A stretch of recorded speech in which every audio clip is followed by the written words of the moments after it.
Hello friends, and I hope you all are doing your CTET exam preparation very well. तो आप सभी अच्छे से अपने CTET एग्ज़ाम की प्रिपरेशन कर रहे होंगे।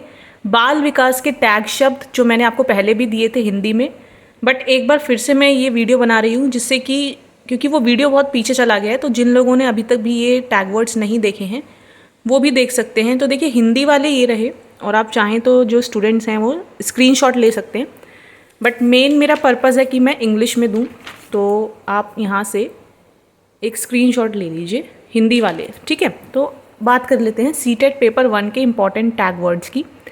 डिसलेक्सिया आपको पता है क्या होता है, ठीक है। पढ़ने लिखने की तकलीफ़ को आपने आमिर खान की वो मूवी भी देखी होगी जिसमें पढ़ने लिखने की तकलीफ़ होती है, दरशील सफारी जो एक्टर होते हैं। ऑटिज़्म मैंने आपको कल ही एक क्वेश्चन पोस्ट में भी दिया था। स्वलीनता है यानी बच्चा रेपिटेटिव बिहेवियर करता है, ठीक है, एक रिचुअल्स की तरह, क्योंकि उसको कंट्रोल ही नहीं होता है, उसको समझ ही नहीं आता है कि मैं रिपीट क्यों कर रहा हूँ। डिसकैलकुलिया, कैलकुलेशन में मिस्टेक होती है। अस्पीचिया, किसी ने पूछा था अस्पीचिया क्या होता है। लैंग्वेज डिसऑर्डर है। डिस्ग्राफिया, ये आप बताएंगे, वैसे ये राइटिंग से रिलेटेड डिसऑर्डर है, ठीक है, डिस्ग्राफिया। फिर मैंने आपको बताया था कि पियाजे, Vygotsky, Kohlberg, Gardner most important theories हैं। क्वेश्चंस आते हैं, चाहे वही बात है ना कि उन्हीं क्वेश्चंस को ट्रिकी कर देते हैं, ठीक है। तो सिलेबस सेम है, सब चीज़ें सेम है, क्वेश्चंस को थोड़ा सा ट्रिकी, थोड़ा सा घुमा के पूछ लेते हैं, ठीक है। Growth, development, motivation, intrinsic extrinsic motivation पता होना चाहिए आपको। Scaffolding, zone of proximo distal यानी ZPD तो ज़रूर आपको पता होना चाहिए। जेंडर स्टीरियोटाइप से क्वेश्चन ज़रूर आता है। Inclusive classroom, people with disability 2016 में एक एक्ट पास हुआ था, अभी श्रीकांत नाम की जो मूवी आई थी उसमें यही चीज़ है। उनकी वजह से ही जो श्रीकांत बोला है, क्योंकि उन्होंने अपना केस फाइल किया था, तो उनकी वजह से ही 2016 में ये एक्ट आया था। एक तरीके से हम ये समझ के चल सकते हैं, थोड़ा सा आपको याद रह जाएगा। इवैल्यूएशन क्या है, असेसमेंट क्या है, असेसमेंट फॉर लर्निंग क्या है, असेसमेंट ऑफ लर्निंग क्या है, असेसमेंट एज लर्निंग क्या है, ये सब आपको पता होना चाहिए। NCF 2005, NEP 2020, पोर्टफोलियो, रूब्रिक्स आपको पता होना चाहिए। एक चेकलिस्ट है, एक्शन रिसर्च कब लेता है, कब करता है एक टीचर क्लास में, ठीक है।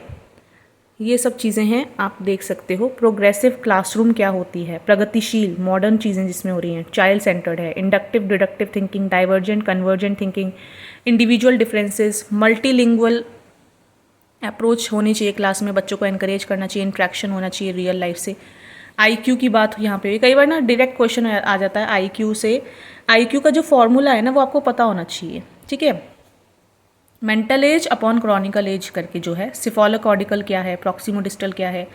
सिफोलोकॉर्डिकल सर से पैर तक का जो डेवलपमेंट होता है, प्रॉक्सिमोडिस्टल जो केंद्र से बाहर की ओर का जो डेवलपमेंट होता है। Integration, learning disabilities, diverse classroom, heredity, environment, family, school, child centred, formative, summative assessment.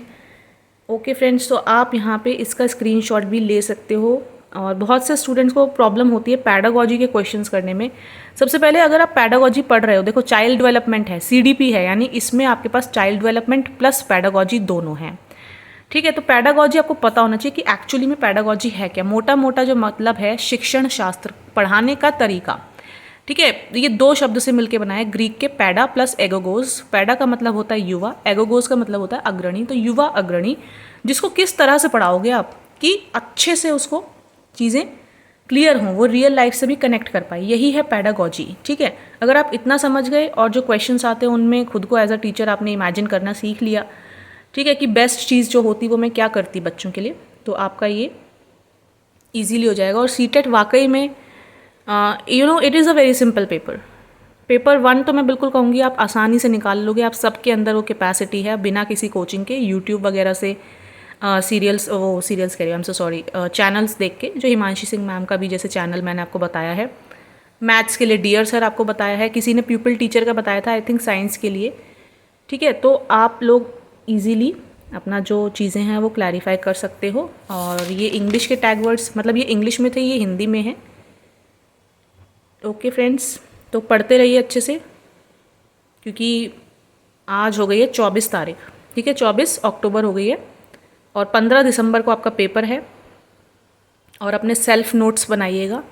देखो, जब मैं आपके लिए वीडियो के लिए इतना लिख सकती हूँ तो आपको कितना लिखना चाहिए, क्योंकि आपको तो पेपर देना है। Okay friends, okay, bye bye, take care friends, have a good day.